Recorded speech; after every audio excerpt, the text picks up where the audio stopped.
ನಮಸ್ಕಾರ ಸರ್. ನಮಸ್ಕಾರ. ನನ್ನ ಹೆಸರು ಹುಸೇನ್ ಶರೀಫ್ ಅಂತ ಹೇಳ್ಬಿಟ್ಟು ನಾನು ಸ್ಯಾಂಡಲ್ವುಡ್ ಮಿರರ್ ಚಾನಲ್ ಇಂದ ಬಂದಿದ್ದೀನಿ. ಸೊ ಈ ಪ್ರೇಮದ ಹೃದಯ ಅಂತ ಚಿತ್ರ ಮಾಡ್ತಾ ಇದ್ದಾರೆ. ಸೊ ಅದ್ರಲ್ಲಿ ನೀವು ಏನ್ ಕೆಲಸ ಮಾಡ್ತಾ ಇದ್ದೀರಾ, ಏನ್ ಪಾತ್ರ ಮಾಡ್ತಾ ಇದ್ದೀರಾ, ಇಲ್ಲ ಬೇರೆ ಏನಾದ್ರು ಟೆಕ್ನಿಷಿಯನ್ ಅಲ್ಲಿ ಮಾಡ್ತಾ ಇದ್ದೀರಾ? ಅದಕ್ಕೋಸ್ಕರ ಎಲ್ರಿಗೂ ನಮಸ್ಕಾರ. ನನ್ನ ಹೆಸರು ಉತ್ತಮ್ ಕುಮಾರ್ ಅಂತ. ಪ್ರೇಮದ ಹೃದಯ ಮೂವಿಯಲ್ಲಿ ನಾನು ಮ್ಯೂಸಿಕ್ ಡೈರೆಕ್ಟರ್ ಆಗಿ ಮಾಡ್ತಾ ಇದ್ದೀನಿ. Music director. Oh good, very good. ಆಮೇಲೆ ಹೇಳಿ.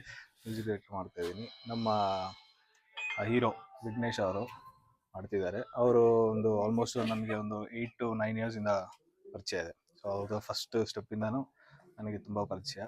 ಸೊ ಈಗ ಈ ಮೂವಿಯಲ್ಲಿ ಸ್ಟೆಪ್ ಇನ್ ಮಾಡಿದ್ದಾರೆ. ನಾನು ಜೊತೆಲಿದ್ದೀನಿ. ಮುಂಚೆ ಯಾವ್ದಾನ ಮೂವಿ ಮಾಡಿದ್ದೀರಾ? ನಾನು ಮಾಡಿದ್ದೀನಿ. ಹೌದು, ಗೊಂಬೇರಾಮ ಅಂತ ಒಂದು ಮೂವಿ ಮಾಡಿದ್ದೀನಿ. ಮತ್ತೆ ಬೆಳೆಪೇಟೆ ಅಂತ ಒಂದು ಮೂವಿ. ಮತ್ತೆ ನಮ್ಮ ರಿಷಬ್ ಶೆಟ್ಟಿ ಸರ್ ಇದಾರಲ್ಲ, ಅವರ ಟೀಮ್ ಜೊತೆ ಒಂದು ಮಾದಪುರಾಣ ಅಂತ ಒಂದು ಮಾಡಿದ್ದೀನಿ. ಸೊ ಈಗ ಮಾಡಿದ್ದೀರಾ ಅಂತ ಹೇಳಿ ನಿಮ್ಗೆ ಇದಕ್ಕೂ ಕೊಟ್ಟಿದ್ದಾರೆ ಅವಕಾಶ.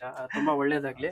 ಮತ್ತೆ ಈ ಟೀಮ್ ಬಗ್ಗೆ ನಾನು ಕೇಳಿದೆ, ಎಲ್ಲ ಹೊಸ ಕಲಾವಿದರ ಕರೆದಿ ಒಂದು ಮ್ಯೂಸಿಕ್ ಡೈರೆಕ್ಟರ್ ಇಂದ, ಒಂದು ಟೆಕ್ನಿಷಿಯನ್ ಇಂದ ಒಂದು ಹೊಸ ಪ್ರತಿಭೆಗಳಿಗೆ ತಗೊಬಂದ್ಬಿಟ್ಟು ಫಯಾಜ್ ಅನ್ನೋ ಡೈರೆಕ್ಟರ್ ಮಾಡ್ತಾ ಇದಾರೆ. ಮತ್ತೆ ಒಳ್ಳೆ ಚಾನಲ್ ಇದ್ ಮಾಡ್ತಾ ಇದಾರೆ ಅಂತ ಗೊತ್ತಾಯ್ತು.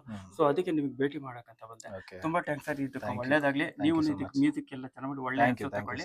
ಮುಂದೆ ನಿಮ್ಗೆ ಕರ್ನಾಟಕದಲ್ಲಿ ಒಂದು ಒಳ್ಳೆ ಹೆಸರು ಬರಲಿ ಅಂತ ಹೇಳಿ ಎಲ್ಲ ತರ ನೀವು ಬೆಳೀಲಿ ಅಂತ. Thank you so much. Thank you.